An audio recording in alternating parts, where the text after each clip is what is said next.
والصلاة والسلام على رسول الهداية والمعرفة، رسول السلام والسلام، رسول المحبة والرضا، وعلى آله وأصحابه الذين حملوا رسالة وأدوا الأمانة، وقد وصفهم الله تعالى بقوله: أعوذ بالله من الشيطان الرجيم، بسم الله الرحمن الرحيم.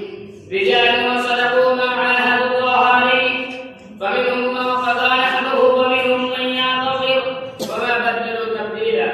صعاب المعاني والسماحة والإخوة الكرام، يطيب لي أن أخاطب هذه النخبة الكريمة من علماء أمتنا الإسلامية المجيدة وضيوفنا الأجلاء، ويسرني أن أرحب بجميع الأمة والترحيب، وأحييكم بتحية الإسلام تحية من عند الله مباركة طيبة.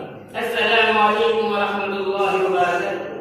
أيها الإخوة في الله، التضامن والتعاون والتآلف والتكاتف والتآثر والتناصر كلها بمعنى واحد، بمعنى التجمع والتكتل على فعل الخير، بمعنى الحشد والتعبير، بمعنى